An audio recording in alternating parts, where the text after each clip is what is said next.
Well, good morning, everybody, particularly here in South Australia. My name's Tim Dwyer, and what an absolute loony bin we are living in.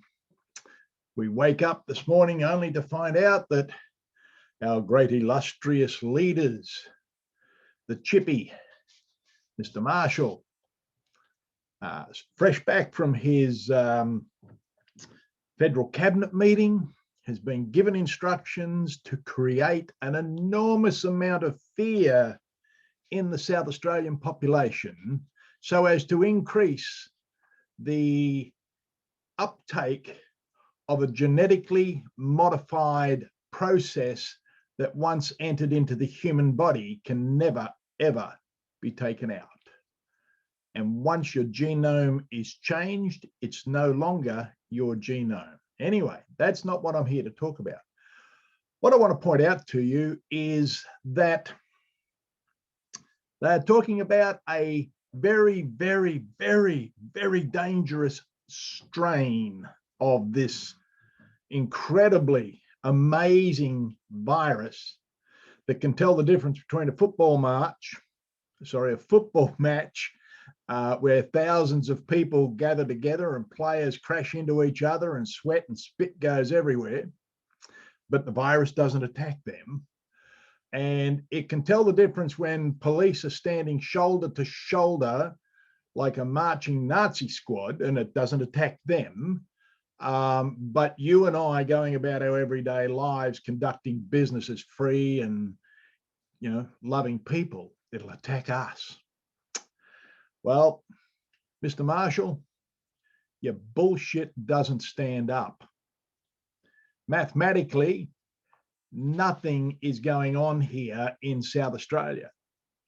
And to try and instill that amount of fear into your population means that you are operating completely outside the law and completely outside the realms of your office. So therefore, one can only assume that you have been paid an absolute mozza into some offshore account. I want to read to you part of an affidavit that I sent to Stephen Marshall last year and to others within the state government.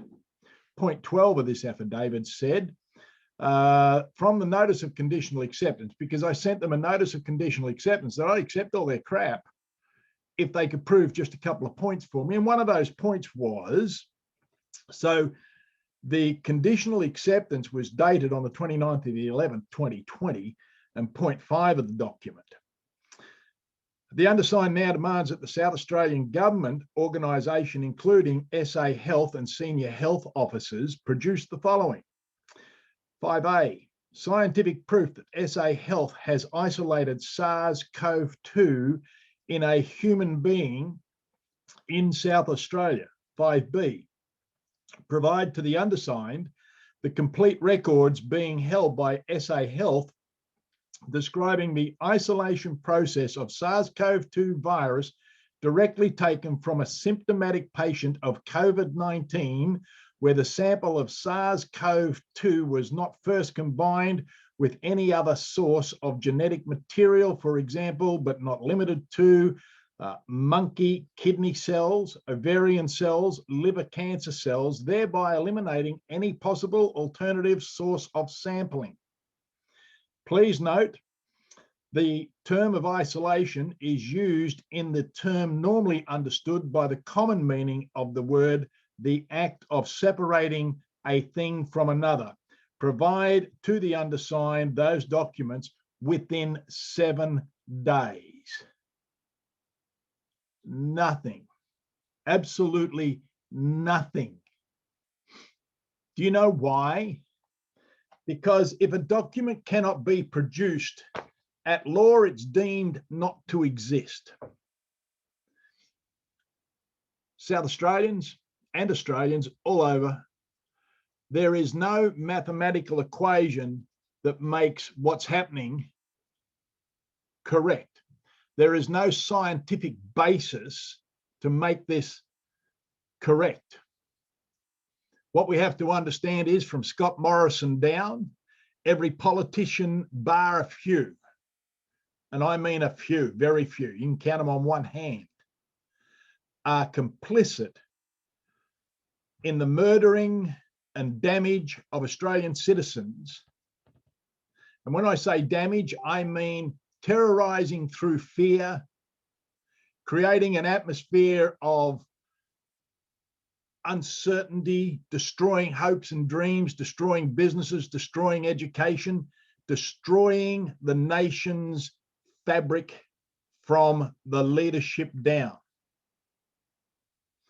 Ladies and gentlemen, it is my opinion, and I'm entitled to my opinion, that if we continue to vote Liberal, Labor and Greens, we are doomed. There are several other parties coming up, and I'm not telling you which one of these is better than the other, but you need to do some research on Rod Culleton's party. You need to do some research on Australia One, Ricardo Bossi. You need to do some research on the minor parties, the new parties that are coming through that love this nation. You really do need to change the way we've done things, because what we've now got is an opposition that is not an opposition. They are in cahoots with them. What we now have is a non-elected group of people controlling our lives, and they are psychopaths. Anybody who will allow hundreds and hundreds and hundreds of Australians to be killed by pharmaceuticals and tens of thousands to be damaged and injured, they are not honourable people. They are arseholes of the nth degree. My name's Tim Dwyer. You have a great day.